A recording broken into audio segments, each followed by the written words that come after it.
Well, welcome back to another edition of Commodity Chat from Trader PhD. I'm Head of Market Content Dawson Schmidt. Joining me again for this week is Ag Market Advisor Nick Lawrence. Good morning, everybody. Well, Nick, we had a little bit of an off week last week just with me being out of town, but still lots of things moving the markets and lots of headlines to get around to this week. Of course, wanting to start off with that weather here that caught everybody's attention, specifically, weather impacting crop conditions here in the U.S. And so on Monday, the USDA did release its latest crop progress report that showed corn conditions fell by 4 percentage points last week to only 63% of the crop being in good to excellent condition. Now, that was the sharpest drop in ratings in 3 years. Was noted that recent heat and limited moisture did lead to those worsening conditions for major corn growing states. Conditions did fall well below year ago levels, particularly in the Western Corn Belt and North Carolina. Kind of your thoughts on this, because as I'm looking at a map here with these corn conditions, kind of seems like, the Western Corn Belt is taking the brunt of the what we thought was limited precipitation and, above normal temperatures impacting crops here a little bit. Yeah, last week was interesting. There was a lot of things going on. We always sent out a lot of our overhead targets hit, which we'll kind of touch on later. We had the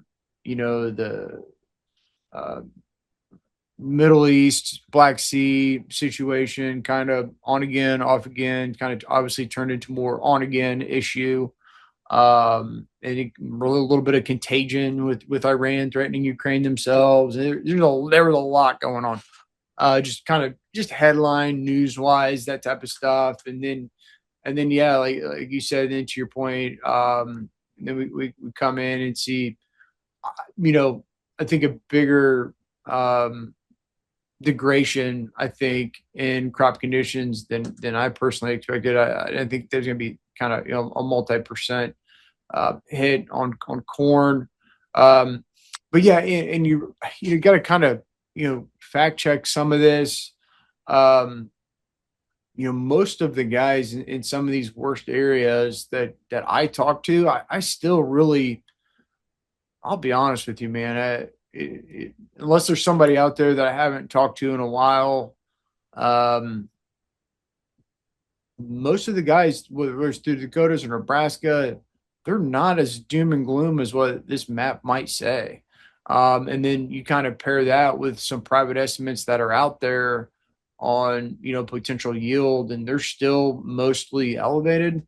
And yeah, I don't want to spend too much time belaboring, talking about this, but um, I'm not, I'm just not 100% sure, where these conditions land, I guess, and really what's really out there is what I'm trying to say.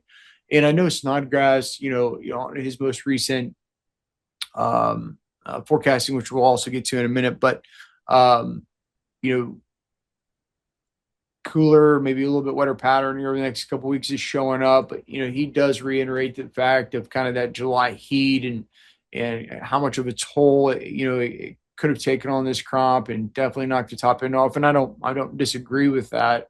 Um, I just wonder how much it's knocked off, is I guess what I'm trying to say at the end of all that. Yeah, I mean, it seems like, soybeans kind of had the similar impact too from what the USDA was saying. Conditions also decreased by 3% on that good to excellent rating, now in line with corn at that 63%, and is also 77%, excuse me, below same conditions last year. And, these ratings were a lot more mixed. You still see those problems in the Dakotas, Nebraska, a little bit of Missouri, North Carolina, of course, that has seen some weather issues throughout this year. Um, yeah, a little bit more of a mixed bag, but a lot of this crop is made during that August timeframe to where, to your point is like, you have producers that aren't saying that there's much of an issue. Of course, USDA is, from what we can see, finding issues in some area to where at least when they come back and, are based on this essentially, do you think we could see a little bit of a haircut in those average yields when it comes to that August WASD at least? Oh boy, man. A little bit of uh, a pitching one to you. yeah, you really hit me there. Um, I'm gonna say, oh, a little. Oh, goodness. A little bit of a haircut, I guess, maybe potentially. But it wouldn't surprise me if it wasn't touched, I guess, also. Yeah, I mean, we're not necessarily in the business of predicting what USDA is going to say anyway, but it's Right. just like, if they're really coming down with things, maybe they are signaling potentially that there could be a little bit of a haircut. But, to their point, it doesn't seem like August is necessarily going to be one of those times where they're adjusting things, on a huge scale anyway. Right. Uh, Kind of though, you did mention that we had quite a bit of targets that were coming in, and a lot of this had to do with, of course, this weather volatility. And we've seen moisture conditions over the past 2 weeks, really set up for, of course, looking at these lower conditions that the USDA was saying just from 2 weeks ago, we did see soil moisture deficits really tick up throughout the Corn Belt, especially in the western side. But then, yeah, to your point, we now have forecasts coming in with better precipitation throughout the Corn Belt, better chances for a lot of these areas that have been seeing lower percentages in their soil moisture, not only for this week, but also for next week. So it seems like, even with this pullback here, um, to start this week, maybe conditions, maybe could see a little bit of not necessarily improvement, but not necessarily further reductions in the weeks to come. So, I mean, that begs a question. You mentioned we had some cell targets trigger. Kind of what should producers be thinking of as there's a lot of noise right now of, is this crop, are yields really getting impacted? Or is there a chance for them not to get impacted? How are we breaking through the noise in this in terms of, what we've seen for these opportunities that have presented themselves specifically again last week? I mean, so here's the thing. I mean, this is the whole reason that people pay us right here, right? I think what we're getting ready to go through, this is the entire thing. And what I mean by that is, we've had these overhead targets in place, um, a huge amount of them across all grains hit. We really like to sell strength here, especially when it's up at some old resistance levels, those types of things. So to put all this in context, we had a June sell off that we repeatedly said that May June sell off that we repeatedly said most of, if not all, of that sell off is probably going to get retraced. And if we do that, we could probably get some pretty good selling opportunities. Here we go. Case in point, those selling opportunities presented themselves. And so we can be larger picture, big picture, a little bit more optimistic on grain prices in general. Longer term. When I say longer term, into winter time period, or even maybe even next summer, those types of things. But that doesn't mean that, as a business, whatever your individual operation needs, that doesn't mean that you don't take advantage of or shouldn't take advantage of this price strength in some form or fashion, right? Every producer's got a little bit of a different cash sale need, based off inventories and cash flow needs and storage capacities, all those types of things.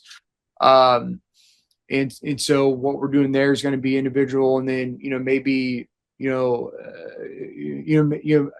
a guy or a handful of guys actually once these targets hit, they put on a lot of hedges on grain that they didn't sell. Yeah, we're bullish into the future, but boy, heading into fall, these rains come to fruition. Some of this Middle Eastern tensions die off, et cetera, et cetera, et cetera. Prices roll over. Hey, they're hedged, right? Some of those bigger ideas, if they don't come to fruition, we could have some serious pressure, right? So I guess what I'm trying to depict is, a lot of what we kind of said and saw potential for, a lot of that's unfolded. And we need to make sure that we keep our original ideas on what we would do if X happens. What do we need to do if that does happen, and keep our eye on that original idea, those original intentions of protecting profit. I mean, I think most guys with these latest targets we sent out, I think they're probably protecting some positive cash flow. And so I think even though you could be bullish into January 1st, 27. Um, I think it's prudent to get some work done here. A mix, right? Whatever that means for your operation, whether that's cash sales only or a mix of hedges or hedges on whichever the case may be. Um, I think it's prudent to do that, and then let the market be what the market will be. Let some of these other risk factors that are driving price, let that play out, and you've got your protection in place. All right, so then to kind of wrap up this grain discussion though, what if I miss the boat? Exactly when we were kicking off sell signals, especially in soybeans, we're looking, we had on Friday in November, soybeans, we kicked out a signal at 12.50. We're now more than 20 cents below that. If I miss that, I mean, is there something I still could be doing I today don't think or I don't think you've missed it, right? You either sell as the price is going up, or you sell as the prices are going down after we've rounded the top. So, in my opinion, I think you're still protecting some pretty good prices heading into, the next 60 days or so, right? I still think you're protecting some pretty good prices there. I don't think you've necessarily missed the boat. I still think either doing a mix of cash sales or hedges or whatever that means for your operation. I still think taking advantage of where we are is still a prudent move, because could soybeans catch a bid here at basically the old May high, and then the breakaway gap from the 20th. Yeah, it definitely could. Soybeans could catch a bid here, and we could be on our way to 13, $14. So I'm not saying we can't do that. But again, I think if if we're trying to manage things correctly, if we're trying to do business right, I think taking advantage of our overhead targets and being a little bit defensive here heading into fall with the run that we've had, I still think you got time. all right, definitely some considerations to think about here moving forward. Wanting to move on though, of course, looking at all these, we had a bunch of cattle headlines that came through just these past few days or past week. One being the biggest was the announcement of Southern cattle imports resuming. So the USDA did announce last week that of a phased reopening of those Southern cattle ports to allow for imports of cattle from Mexico. According to that USDA press release on Friday, the Douglas, Arizona port will be the first to reopen on August 24th after Agriculture Secretary Brooke Rollins deemed it safe to reopen. Um, Wanting to get your thoughts here too, of course, because cattle futures did fall sharply lower on the market open on Monday.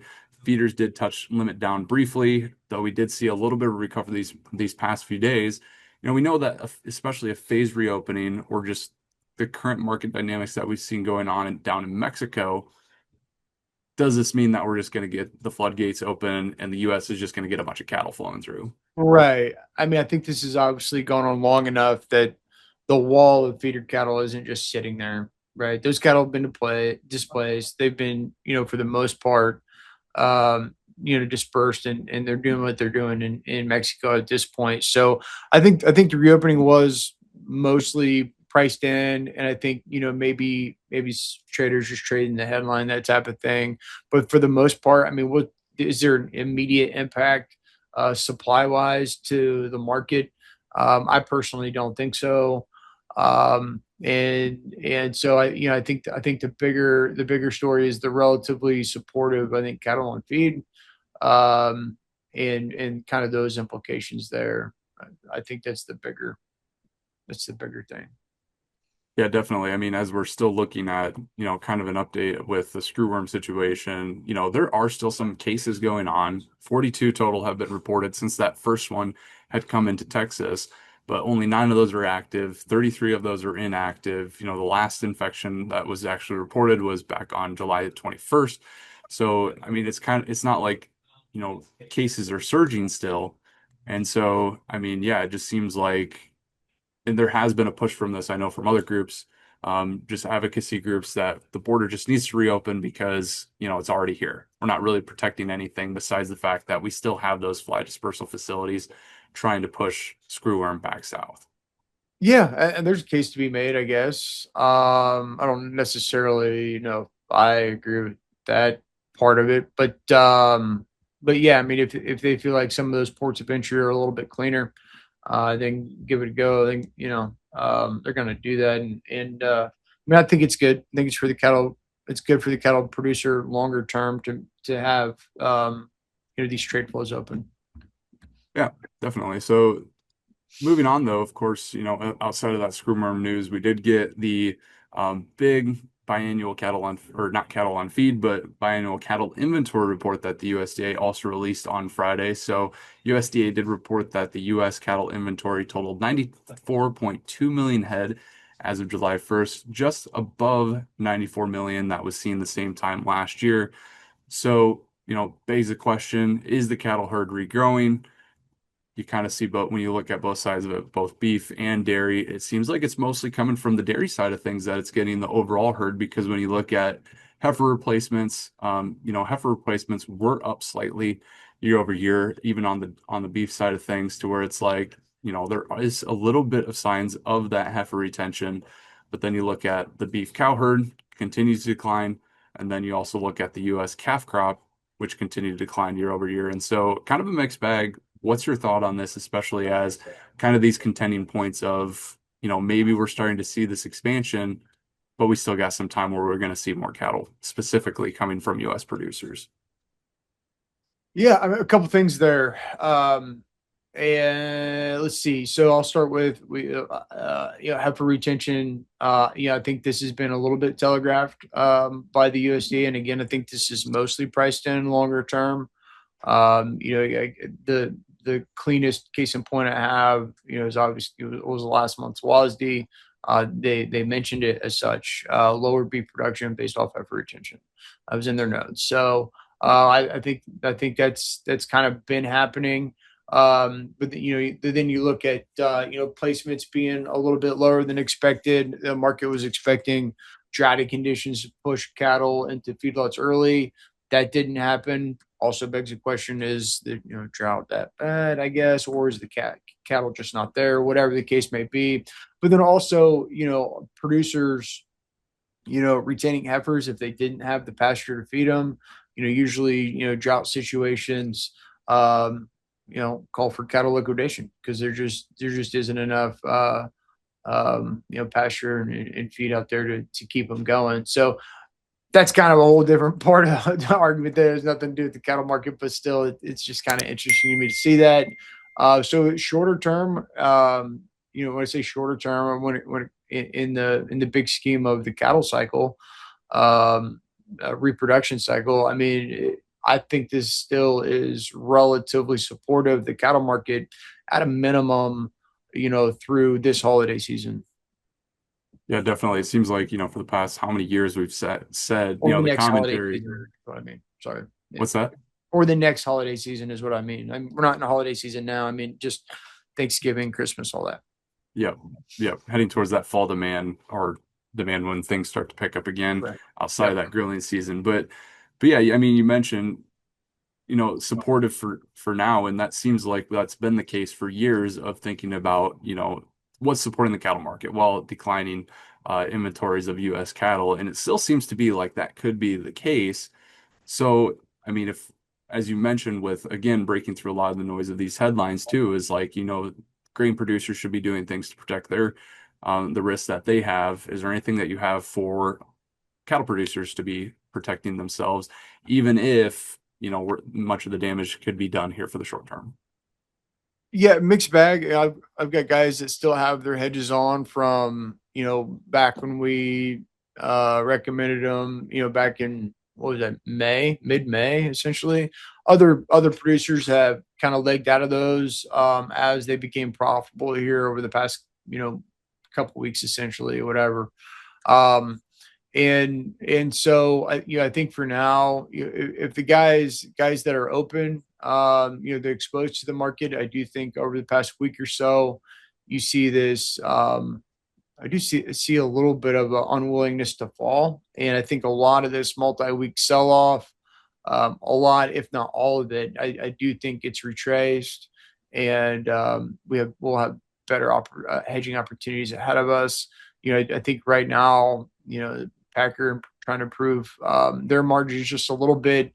Um, just same what I've been calling the yo-yo effect we've been in for basically a year. Um, you know, they do what they have to get through each peak seasonal demand of theirs, right? They try to get prices down as far as possible until they have to start buying for that next seasonally higher demand time period. And I think that's kind of what we're seeing here today. Not today actually, but just here in the just recently. Um, you have more cattle market ready here over the next now through the next couple months essentially. Peak demand for that processed beef is somewhat behind us, and so you're going to get this pressure right until they see some value there and they see some decent margins, and they need to start getting ready for that next um, processed beef demand type season, which is a handful of months away. So what I'm hearing here for both the grains and livestock side of things is just don't get complacent with everything going on. Never, don't if you hop on these rides, both cattle market down and grain market up. Just be very careful to not get lost in the motion of those headlines, because as those markets move, just more people pile on to the noise, and eventually um, market reverses. Yeah, definitely. Again, lots of things to think about, both on the grain side of things, cattle side of things, lots of headlines to get through, but I think our discussion wrapped up things pretty good in terms of what's going on. So I think we'll end it right there. Thanks for listening. I'm Dawson Schmidt, And I'm Nick Lawrence. and this has been another commodity chat from Trader PhD.